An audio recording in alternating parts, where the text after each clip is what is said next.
Hello and welcome back to the garage. Today we're going to do a cabin air filter on this 2010 Camaro. So let's get into that. So what we have here is a little less junky than we normally have on the channel. 2010 Camaro. It's actually had it since 2009 technically, but first thing you do is pop your hood. And this is actually a pretty easy job. Find your latch, open her up. As you can tell, this thing's been in storage for a while, driven very little lately. So what you have here is pretty simple to replace. Remove that guy. Come in here, you got 3 of these push pins. There's one there, and one here. A couple different ways to get those things off. We'll cover them. Also ignore all this. Had this car since '09. Kind of hasn't been driven the past couple of years. It all needs cleaned up. We're getting there. Also kind of worried about what might be in here. Been sitting a little bit, so mouse nest wouldn't be crazy. I'm hoping against that, but it doesn't smell mousy inside the vehicle, so that's always a plus. But yeah, I'm gonna get a couple tools here and show you guys a couple different ways you can pull these things off. So first thing should be said, they do make a tool that pulls these things off. I don't own one. I don't really mess with these pins enough to need one. What I have here is side cutters, not to cut with actually, a pick and a screwdriver. So at the pick, you can just kind of get in here and work up both sides and get that center piece out. And once you have it up, that's when it gets easier. And once you get it pulled off, you can pull it all the way out. It's not going to hurt anything. And then this piece can just come out as well. Kind of need 2 hands for it, but yeah, underneath you can feel it, and you can just kind of push the piece of rubber in and pull it right on out. Screwdriver, pretty easy. You just get underneath that lip. You guys can't see much. Let me grab a light. All right, so we're back in here again now. Got some light.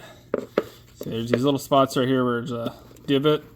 You can get a screwdriver in there and turn it and pull it out. But of course, be careful so you don't lose it. And then these things they'll pull out.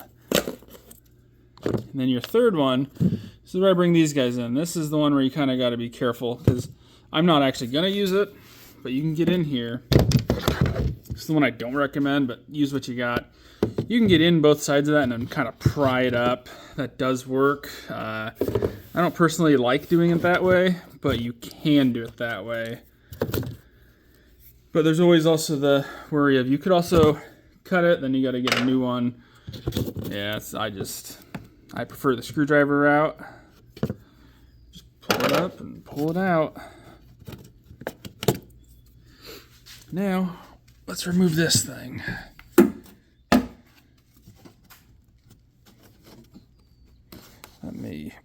There we go.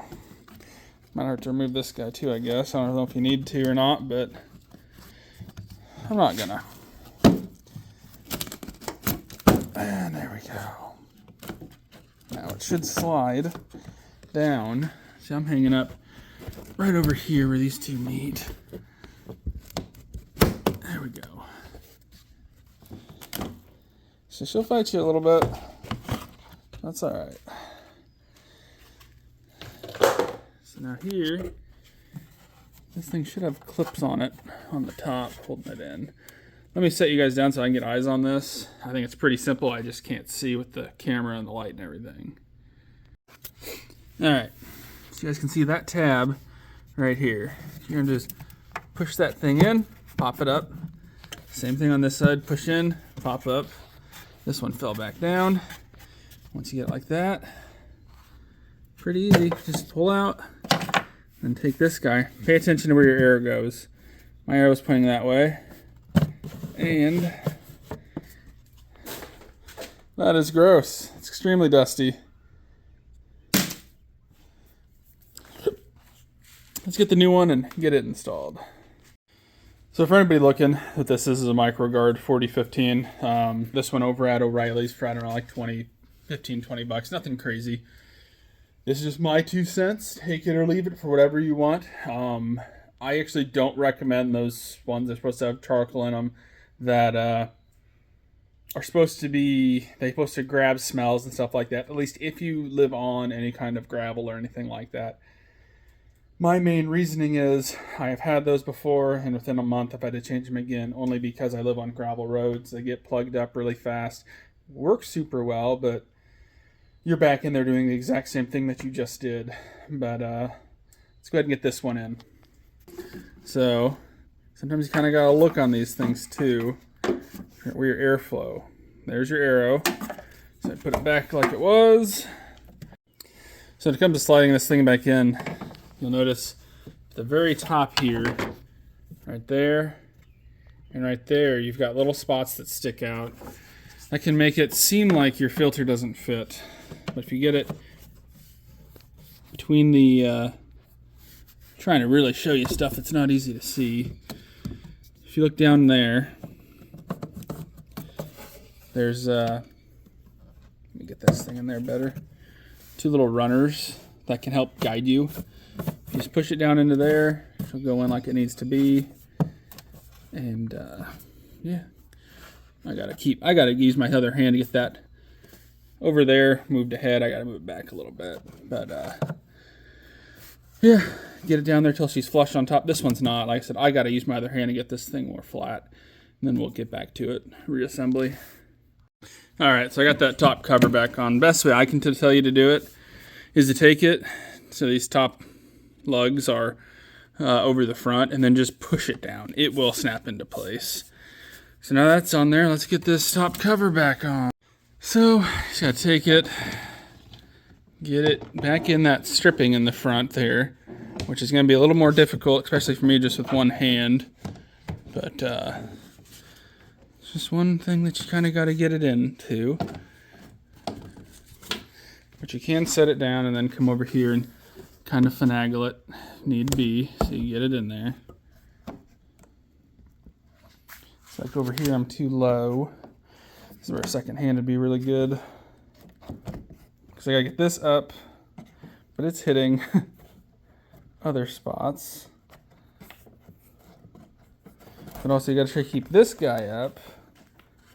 So that's where 2 hands would be really nice, but we're getting there. So now I gotta get this end back in. Now this one's gotta come back up. So you guys understand what I'm working towards here. Let me set the camera down again, get this all in, and we'll come back. All right, so that piece is back in. Just take your clips. These are just the bottom parts. Push them right on through, both parts. Then you take your top pin, push it back in by hand.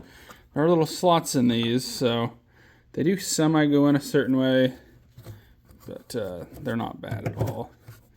Then you can see this guy's he's slotted a certain way. So he's only supposed to go in there a certain way. And this one, see, I never pulled that all the way out, but that's all right. You can take him and just push him through both spots, if it'll go.